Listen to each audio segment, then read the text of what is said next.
So I want to share with you what I call the kingdom keys for success. We are about to go through some crisis in this country and every country. Some of you will lose your job. Some of your business will collapse.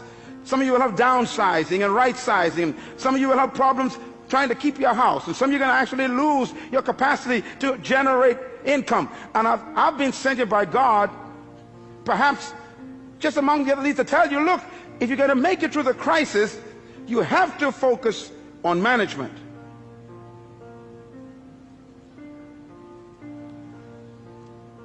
Here's God's successful key.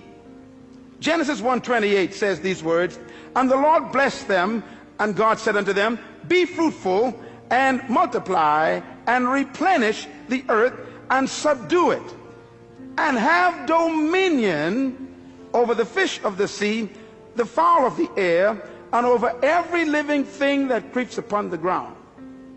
Now, listen carefully, because this is really the heart of God's mandate. In Genesis 1:26, God says these words about you. Let them have dominion over the earth. In Genesis chapter 1 verse 28, God tells us how to do it. Dominion means to govern, to rule, to control, to manage, to lead. Now in verse 28, he tells us how to dominate the earth. He gives us the process.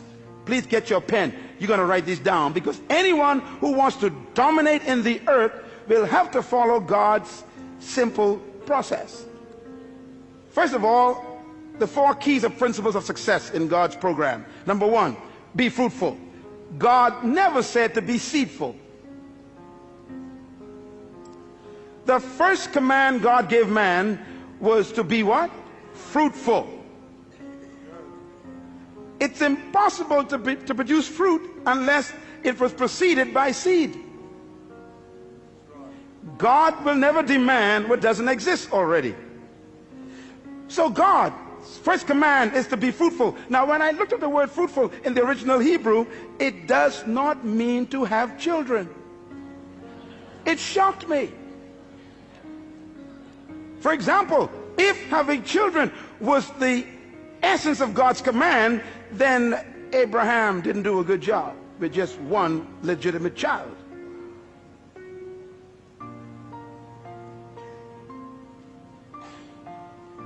The word fruitful, write it down, it means productive. Be productive. God's first command to humans is be productive. That means produce something. Poverty is the absence of self-production. I remember when Jesus was laying on the floor one day eating, a woman walked in. It was illegal for her to do that, where men were eating at that time, and she stepped over Peter, James, and John, and she came to him, and she took this beautiful stone bottle, and she broke the top, and she poured this ointment over his body, and she began to rub it into his flesh and into his feet, and the scent filled the room. And right away the men knew this scent indicates a quality of ointment that was very expensive. Matter of fact, it was imported from Egypt. They knew it. It was used for embalming bodies. It cost $12,000 to $13,000 US in our day. That's why they said this is a year's wages in one bottle. And they complained to him and said, sir, why do you let this woman waste this precious money on your body? And Jesus said something very important. They said it could have been given to the poor. His answer was, the poor you always have with you. Now, when I looked at the word poor there, it shocked me. It doesn't mean those who lack. It means non-productive ones.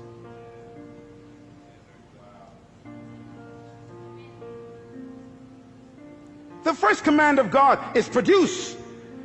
Poverty is when you stop producing. And by the way, stay with me here.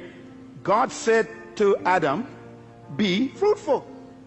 God never gave Adam a chair or a table. He hid them in the trees.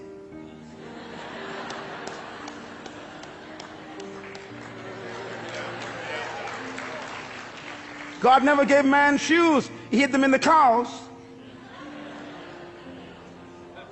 God never built a building before. He hid the buildings in the dirt, in the concrete. He hid the cars in the ore, in the mountains. Be fruitful. Be productive.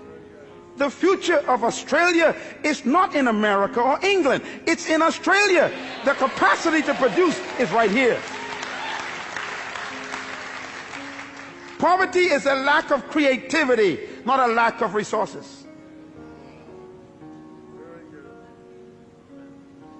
There is no crisis except a crisis of creativity.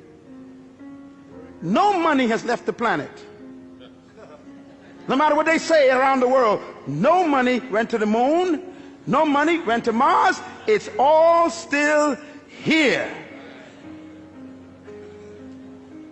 And it will be attracted to creativity, because crisis creates creativity and innovation. It is those who are productive that will attract resources.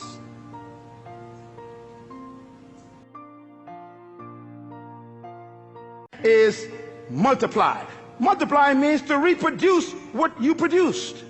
If you follow any successful company, you know, I was driving here a moment ago and I just saw McDonald's. And McDonald's is far away from its original headquarters in Orlando.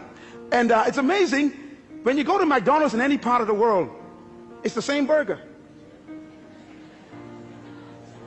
McDonald's has discovered God's program more effectively than the church. First of all, you what? Produce. Everybody say produce. In other words, you produce something. You produce one good item. McDonald's produced a product called Big Mac.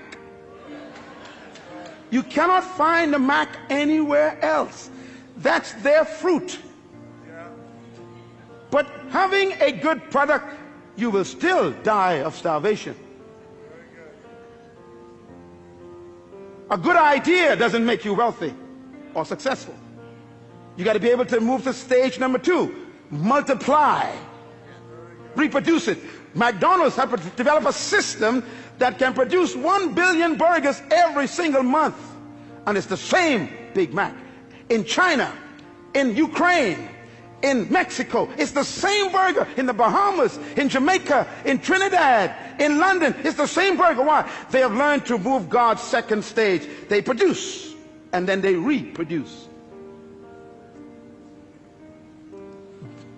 Every successful business on earth has stolen God's process, and only the church have missed it. That's why we're broke. Microsoft, Bill Gates produced one good fruit, and then he put the system in to multiply it. What you cannot reproduce will die. The third command of God is very important. He said replenish. Everybody say replenish. The word replenish means to distribute.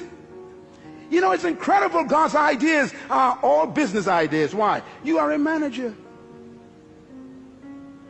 No matter how good your product is, and no matter how many times you reproduce it, nothing can destroy a company faster than dead inventory.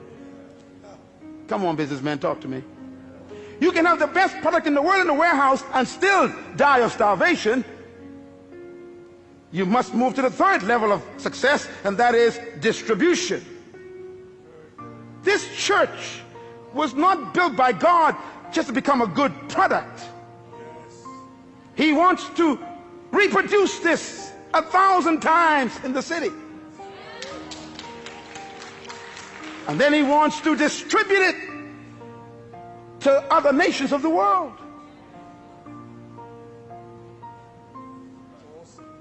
Any company, anywhere in the world, who are successful have followed God's program.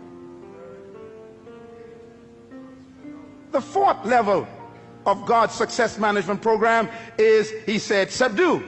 Subdue means to control the market. You know, McDonald's have no interest in competition. They are after domination. Yeah. If you are in business and you don't have a plan to dominate the market, get out of the business. Bill Gates is the wealthiest man in the world today because he was the most successful human so far in our generation who successfully followed God's program. He produced a fruit, he reproduced it, and then he distributed it in every computer, and he was so successful that the entire government was threatened in the United States.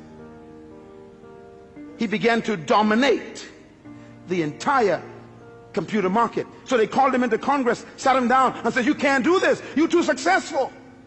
You can't control every computer in the world." His success made him a threat. What are you doing with your gift? That's why I'm here today. You were born with a gift. Oh, I need 2 more sessions for this. This is too important. Listen to me. Your life is a packaged seed bag.